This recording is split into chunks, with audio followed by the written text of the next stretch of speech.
All right, let's get to a little bit of free agency frenzy. I'm doing these a lot lately, and they always do pretty well. Um, so with that, uh, we talked about it earlier in the show, but Killer Kelly has moved on from TNA. Her contract expired, and she is out of the company. And I will say that that is not a surprise whatsoever. Um, if you looked at how she's been booked, like, you know,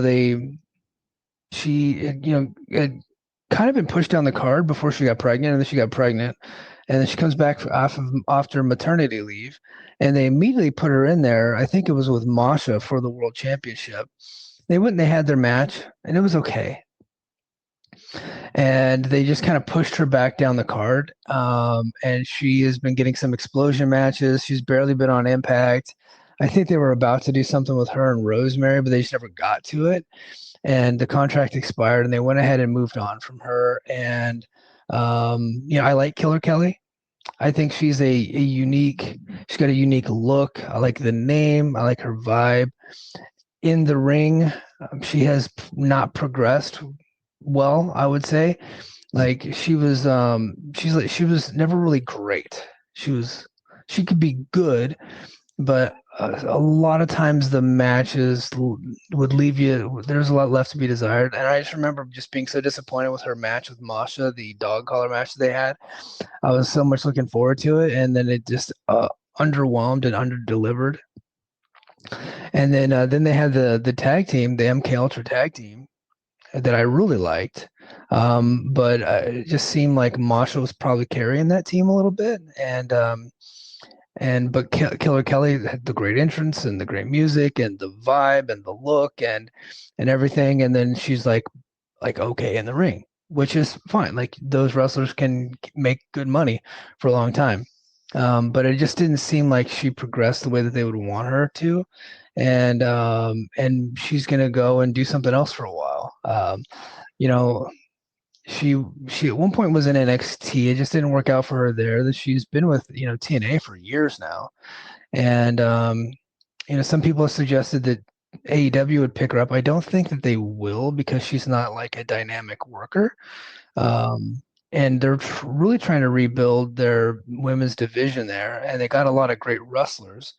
But they're also doing a bunch of character stuff and a bunch of like WWE style storylines with their women's division. So they're trying to, do a little bit of both. And Killer Kelly could fit on that more character style if they wanted to do that. But I just don't see Tony Khan going for her, to be honest with you. And in fact, I think that she's gone now, but I could, like, in 6 months, I could see her back here. Maybe if she kind of, works the indies for a little while, maybe, figures a couple of things out. Yeah, I could see her coming back, or coming back. Let's see. Chad has a good point. This is something that I suggested. I think a heel Myra with Killer Kelly as a manager would have been money. I think I could see her coming back in like 6 months and that being her role. And I think that would be a good role for her, because she never really had the matches that we thought that she was going to have. But the look and the vibe and the backstage, vignettes and things that she's capable of, I still think would be a valuable commodity to this company. And then having her there with a heel Myron, I think would work, but it doesn't look like they're going to get to that right now. So maybe later. Now, as far as her roster spot, where does that go? Well, last week when we were watching Impact, they had a commercial and they said you never know who could pop up, and then they showed a series of NXT stars, and one of them was Priscilla Kelly, who happens to be I don't know if they got married or if she's with, but she's Zach Wentz's partner, his significant other. Who is no longer a member of the NXT roster. She was cut last year. And I thought that they were going to bring her in immediately, but they did not because one thing that we always have to remember is they only have so many roster spots. Unless they decide they're going to expand their roster greatly, when these talents get released, you can't always assume that they're going to show up on TNA immediately. because they do weekly television. They have their plans, they have their roster set, and they have a set budget. And they're not really going to deviate from that too often, unless it's somebody like super special, right? You're not saying taking anything away from Priscilla Kelly, but she wasn't going to like um, do anything significant for the company. So, but right now that Killer Kelly is out of the company, that roster spot has opened up. I think Priscilla Kelly makes sense, especially if Zachary Wentz is going to stay. Now, just because your boyfriend works for a company, that doesn't mean that you have to work for the company too, and vice versa. So I don't think that it might not have any bearing whatsoever, but there's the connection there. And TNA loves NXT stars. They love WWE stars. They love AEW stars. So if they can get them off the TV over there. And I think Priscilla Kelly, former Gigi Dolan, has a great look. She's probably not the greatest worker, but that's okay. But I think that she has a lot of attributes that TNA would covet and value, and they might be able to do something with her. I was talking to the boys today in my chat, and I kind of somebody tossed out, Soraya maybe coming into TNA. And I was like, well, she's been, seen with some TNA stars on the Indies and some of these spot shows she's been doing. She's been working the Indies lately. And then I replied back like maybe you could reform the Dollhouse and have Soraya be the leader of it.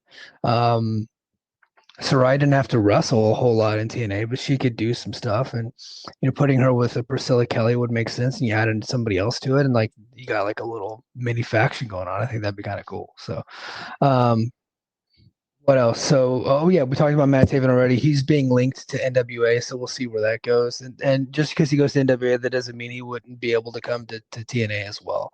So he could work both for sure. Speaking of NWA, Colby Carino has re-signed with the NWA.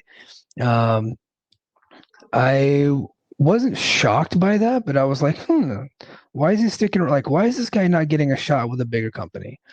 And it was a little bit of disappointment. Not that I never really am like disappointed that someone gets work and gets a job, and they willingly sign with a company. Like, hey, that's clearly where you want to be.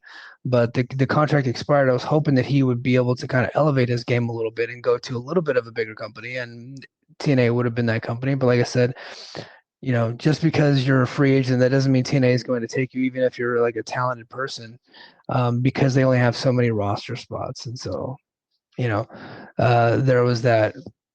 Cedrick Alexander has also re-signed. He re-signed with TNA. That news came out yesterday, reported by Fightful Select. So, good for him. I think this is a good guy for TNA to keep around. I'm glad that they signed him. I'm curious as to the length of that deal because he was signed, right away, and I think they had him on a short term, maybe like a 90-day deal, and I think that was maybe had been rolling over. And then at one point, people thought that he would possibly be going to AEW to join the Hurt business, or the Hurt Syndicate. But so far, Tony Khan has not seemed all that interested in Cedric Alexander, despite the fact that MVP would love to have him. They have not grown that faction outside of MVP managing Shelton, Benjamin, and Bobby Lashley as a tag team. Bobby Lashley's hurt, so Shelton's doing a single thing. When he comes back, I think they're going to, obviously refocus on that tag team again. And so they haven't really made it a faction. It's just been really a tag team with a heel man, and not even heel, like they're basically baby faces at this point. So Hurt Syndicate is just the tag team, and it doesn't look like they're going to be bringing in Cedric Alexander anytime soon. That's good news for TNA because I think he's a really good talent. I think he's a great wrestler. And they need more great wrestlers, especially, they just lost Jake Doyle, Jake something. Whenever they have people that are really good in the ring and they do well in TNA and their contracts come due, Tony Khan signs them and brings them to his company, and they go have good matches there. So, but I'm glad that Cedric's going to be sticking around. Get the feeling he's going to be the X Division champion here soon, like sooner rather than later. It also wouldn't shock me if he won at Genesis, especially with how interested WWE is in Leon Slater. It would make sense for TNA to be able to it would make sense for TNA to lock him in for a little bit. Chad says, just curious, are the Andersons signed or was that a one-off? I don't know. They haven't been advertised for anything for Dallas. They were just on Explosion over the weekend. I didn't watch the match. I don't really do Explosion because it's like one match, and then highlight videos, and then a really bad interview segment with Jay Miller. But I will say I didn't think that Brock Anderson was impressive at all in his matches that I saw. Yeah, they had the match on the pre-show for Final Resolution, and then he was in the Battle Royal like a week or two later, and I he did not like hit a home run with his debut, and I thought he was really out of shape.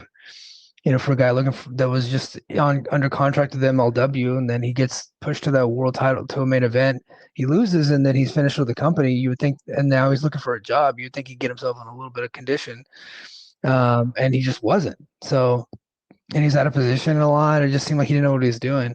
And you say that he's green, but he's been working for a couple years now. You'd think that he'd be better by now. So I just don't know if that guy's going to make it. I hope he does, but I just don't know if he's got it. So, but let's see. Chad did watch that match. It wasn't that good, but it was only about 5 minutes. Yeah, for sure.